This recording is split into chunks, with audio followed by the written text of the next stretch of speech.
Jauh di pelosok Toraja, ternyata terdapat sebuah masjid unik yang terletak persis di dalam lingkup tongkonan atau rumah adat masyarakat Toraja. Masjid yang dikelilingi hamparan sawah dan pegunungan ini menjadi simbol kerukunan umat beragama Tribunars. Dulunya masjid yang dikenal dengan nama Masjid Ridho Allah ini merupakan warisan dari ayah Nurdin Baturente, yakni Kakare Baturente. Dulunya ia merupakan seorang pemangku adat setempat dan pemeluk ajaran Todolo sebelum memeluk agama Islam.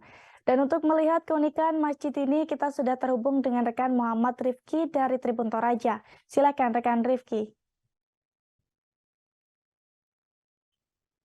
Ya, baik Ariska dan Tribuners, jauh di pelosok Toraja dibangun sebuah masjid yang megah sekaligus menjadi simbol kerukunan umat beragama di Toraja. Masjid Ridho Allah namanya, berlokasi di Desa Balabatu, Buntaoran, Kabupaten Okesan, Kecamatan Sangala Selatan, Kabupaten Tanah Toraja. Masjid Ridho Allah didirikan pada tahun 1964 dan telah melalui tiga kali renovasi sebelum akhirnya dibangun secara menyeluruh pada 2020 kemarin. Masjid Ridho Allah merupakan warisan dari Ayah Nurdin Baturante yang merupakan penanggung jawab masjid, yakni Karare Baturante yang dulunya merupakan seorang pemangku adat setempat dan pemeluk ajaran Aluk Todolo sebelum menjadi mualaf. Baik Ariska dan Tribuners, Masjid Ridho Allah memiliki keunikan tersendiri. Pasalnya letaknya berada persis di dalam lingkup tongkonan dan dikelilingi oleh hamparan sawah dan pegunungan. Nurdin Baturante yang merupakan seorang tokoh keagamaan di Sulsel dan lahir di Toraja mengatakan masjid ini satu-satunya masjid yang berada di lingkup tongkonan. Karena Masjid Ridho Allah berada persis dalam lingkup tongkonan, beberapa orang juga menamakannya sebagai Masjid Tongkonan. Perlu diketahui Ariska dan Tribuners, Tongkonan sendiri merupakan rumah adat masyarakat Toraja yang berfungsi sebagai rumah tinggal, kegiatan sosial, upacara adat, serta membina kekerabatan. Sebelum masuknya Injil ke Toraja pada 1913, Tongkonan akrab digunakan oleh masyarakat yang menganut kepercayaan Aluk Todolo.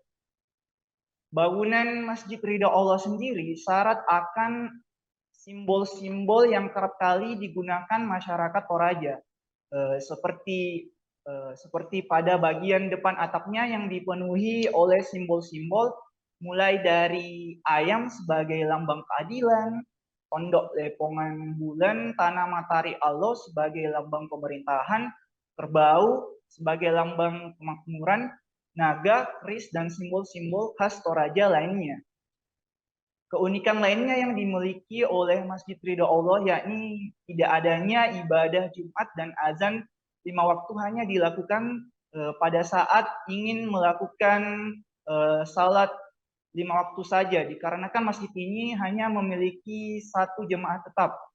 Nurdin Baturante mengatakan seringkali juga disebut sebagai masjid satu jamaah atau masjid musafir karena jemaah tetapnya hanya satu, yakni adik kandung Nurdin Baturante sendiri, Ahmad Sampeangin Baturante.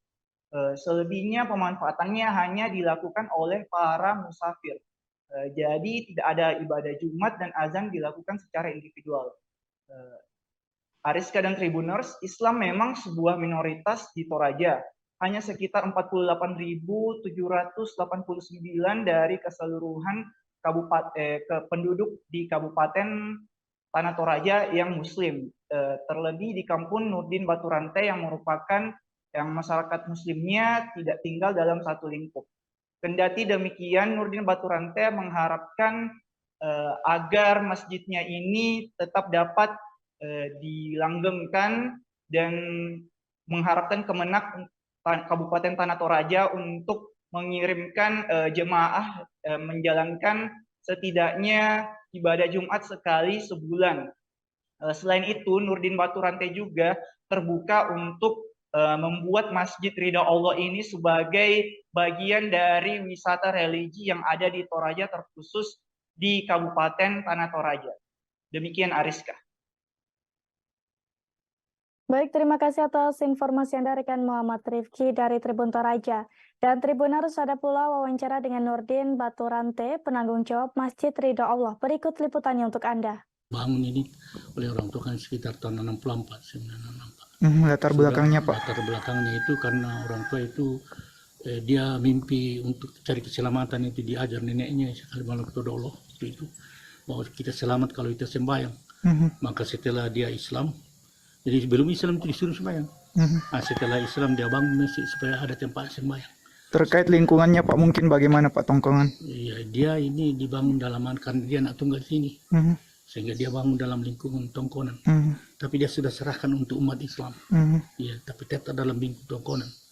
Nah, dan ini juga bisa katakan masjid kerukunan karena dibangunnya itu betul-betul orang ramai-ramai masuk.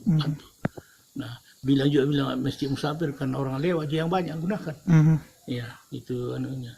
Jadi kita, ya Alhamdulillah, kami berkewajiban sebagai anak-anaknya untuk memelihara apa yang ditinggalkan orang tua. Kebaikan itu, dan kami selalu berdoa mudah-mudahan Tuhan berkati di kuburan. Dan ini masjid dia di pinggir jalan tapi di dalam lingkup Tongkonan. Terima kasih sudah nonton, jangan lupa like, subscribe, dan share ya.